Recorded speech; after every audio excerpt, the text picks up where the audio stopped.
नमस्कार, मी रामलाल चौधरी।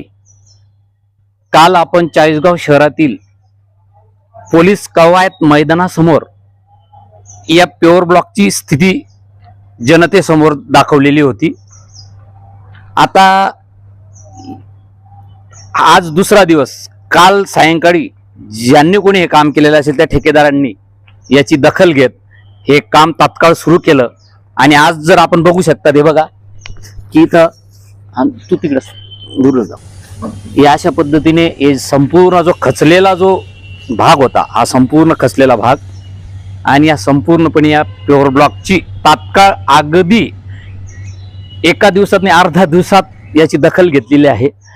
म्हणजेच ज्याने कोणी हे काम केलं असेल हे निश्चितच चुकीचं किंवा त्याने त्याच्या पद्धतीने काम कशा पद्धतीने करायला हवं होतं हे याच्यावरून लक्षात येतं। आमचा हेतू नेहमी हाच असतो की कुठलंही काम करताना त्याची गुणवत्ता पाहिजे, जेणेकरून आज मागीलच वर्षी 15 ऑगस्ट 2023 रोजी पोलीस अधीक्षक एस जयकुमार यांच्या हस्ते याचं लोकार्पण झालेलं होतं।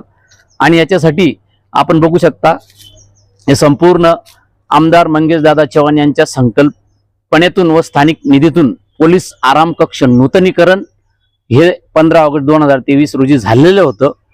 आणि त्याच दालनासमोर, आराम कक्षाच्या दालनासमोर आपण हे प्युअर ब्लॉक बघू शकतात।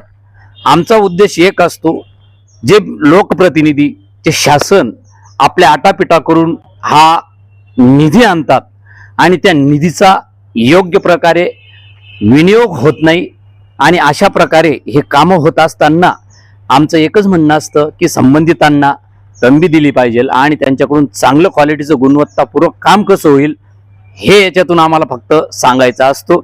जनतेने बघून घ्यायचंय पुन्हा एकदा की जेव्हा सत्य जगासमोर येतं ते सत्य लपत नसतं आणि त्याची दखल सुद्धा घ्यावी लागते, आणि हेच आम्ही मांडण्याचा प्रयत्न केला। आता बघा, ज्या अर्थी चुकीचं काम झालेलं होतं म्हणूनच संबंधित ठेकेदाराने हे काम तात्काळ मार्गी लावलेलं आहे।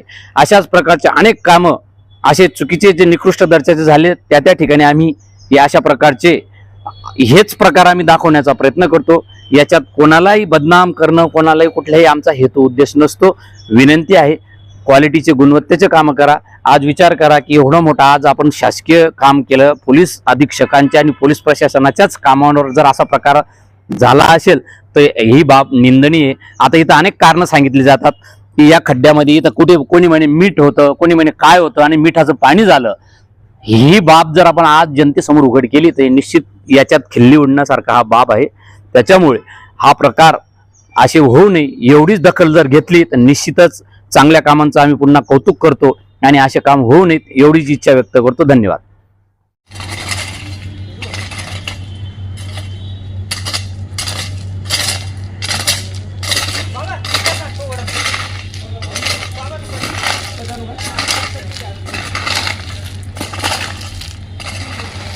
Vai,